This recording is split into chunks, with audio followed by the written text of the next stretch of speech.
Students, बेटा हम class 11th में पढ़ेंगे अर्थशास्त्र।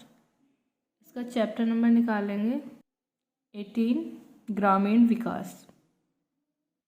चैप्टर नंबर 18 है आपका ग्रामीण विकास, पेज नंबर 275 पर। आज हम इस चैप्टर की रीडिंग करेंगे।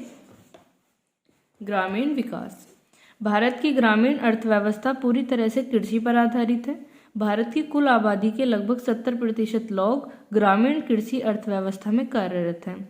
यह ग्रामीण अर्थव्यवस्था भारत के समग्र आर्थिक एवं सामाजिक विकास में अमूल्य योगदान देती है। भारतीय ग्रामीण अर्थव्यवस्था एक आत्मनिर्भर अर्थव्यवस्था के रूप में जानी जाती रही है। इस अर्थव्यवस्था के अंतर्गत कृषि, पशुपालन, कुटीर उद्योग एवं अन्य सहायक शामिल हैं, जो वर्तमान 16 से 17 समय में भारतीय अर्थव्यवस्था में कुल सकल घरेलू उत्पाद का लगभग 17.4% योगदान देते हैं। इसलिए ग्रामीण अर्थव्यवस्था को भारतीय अर्थव्यवस्था की रीढ़ के रूप में भी जाना जाता है। यह ग्रामीण क्षेत्र की आर्थिक स्थिति, आर्थिक विकास की अवस्था की सूचक भी होती है, अतः भारत की वास्तविक उन्नति हेतु ग्रामीण विकास का उन्नत होना आवश्यक है।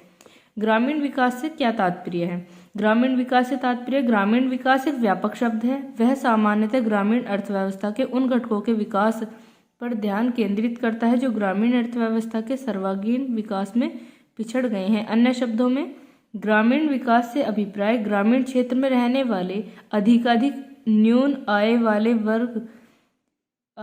वर्ग के लोगों के जीवन स्तर में सुधार लाना और उनके विकास के क्रम को आत्मपोषित बनाना है। ग्रामीण अर्थव्यवस्था से क्या अभिप्राय है? जो गांव में रहने वाले अधिकाधिक न्यून आय, जिनकी आय कम होती है, उन वर्ग के लोगों के जीवन स्तर में सुधार लाना और उनके विकास के क्रम को आत्मपोषित बनाना है।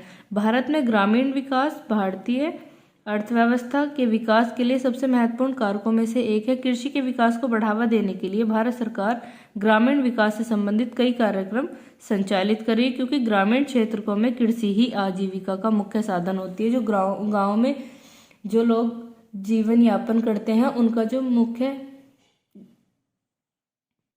व्यवसाय होता है वो कृषि होता है। वो कृषि से ही अपनी आजीविका, उनकी जो आजीविका का मुख्य साधन होता है वो कृषि ही होता है। ग्रामीण जनता के सर्वांगीण विकास के लिए ग्रामीण विकास मंत्रालय के अधीन ग्रामीण विकास विभाग एक नोडल एजेंसी है, जो ग्रामीण विकास से संबंधित दायित्वों का निर्वहन करती है। ग्रामीण विकास के उद्देश्य क्या क्या हैं? पॉइंट फर्स्ट है, गाँव की गरीबी को समाप्त कर ग्रामीण जीवन स्तर को उन्नत बनाना।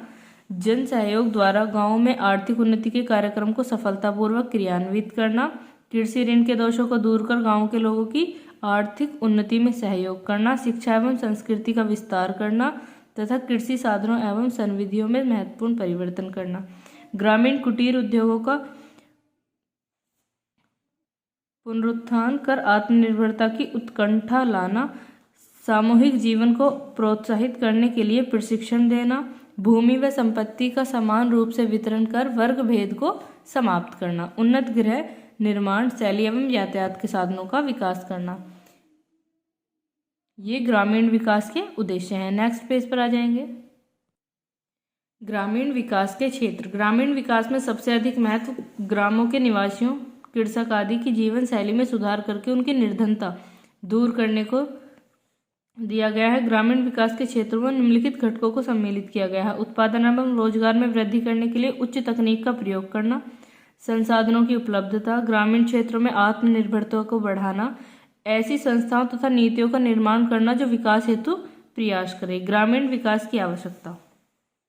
ग्रामीण विकास के सर्वांगीण विकास हेतु कुछ ऐसे क्षेत्र जहां ग्रामीण विकास के लिए नई एवं सार्थक पहल करने की आवश्यकता होती है, इस प्रकार है। मानव संसाधनों का विकास, जैसे साक्षरता, विशेषकर नारी साक्षरता। शिक्षा एवं कौशल का विकास। मानव संसाधनों का विकास। भूमि सुधार को ईमानदारी से लागू करना। प्रत्येक क्षेत्र में उत्पादक संसाधनों का विकास। बिजली, सिंचाई, ऋण, परिवहन सुविधा, कृषि अनुसंधान विस्तार और सूचना प्रसार की सुविधाएं जैसी आधारिक संरचना का विकास। गरीबी को दूर करने एवं समाज के कमजोर वर्गों की जीवन दशाओं में महत्वपूर्ण सुधार के विशेष उपाय, जिसमें उत्पादक रोजगार के अवसर उपलब्ध कराने पर विशेष ध्यान देना। गैर कृषि गतिविधियों, जो कृषि की गतिविधियां नहीं होती, गैर कृषि, जैसे खाद्य प्रसंस्करण, स्वास्थ्य सुविधाएं आदि में संलग्न वर्गों को विशेष उत्पादकता बढ़ाने में विशेष सहायता देनी होगी। ग्रामीण विकास में बाधाएं क्या क्या होती हैं? हेडिंग है ग्रामीण विकास में बाधाएं।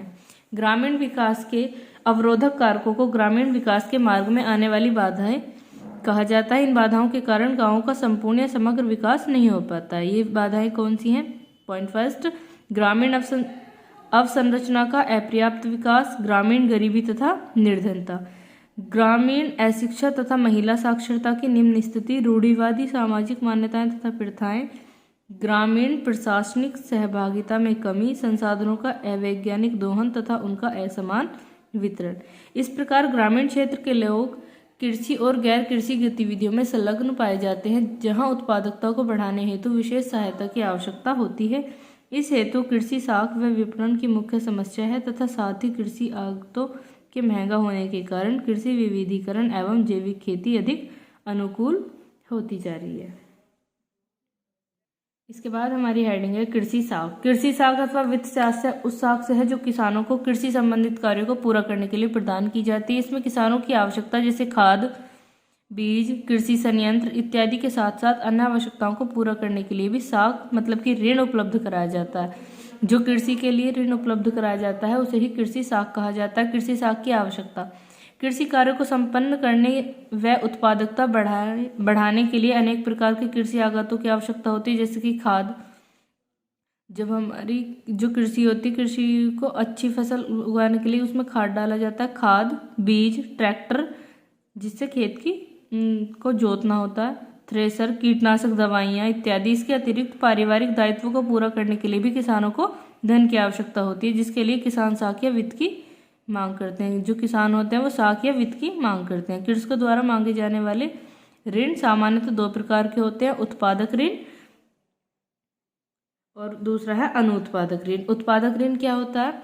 भारत में किसानों द्वारा मांगे जाने वाले उत्पादन ऋण को अवधि के आधार पर 3 भागों में बांटा जाता है, जो कि निम्न प्रकार है। अल्पकालीन या मौसमी ऋण, मध्यकालीन ऋण होता है और दीर्घकालीन। पहले हम पढ़ेंगे अल्पकालीन या मौसमी ऋण क्या होता है। कृषि के अंतर्गत निरंतर होने वाले कार्यों जैसे बीज, उर्वरक एवं कीटनाशकों को खरीदना, फसल काटते समय श्रमिकों की मजदूरी, विपणन इत्यादि पर व्यय के लिए धन की आवश्यकता होती है।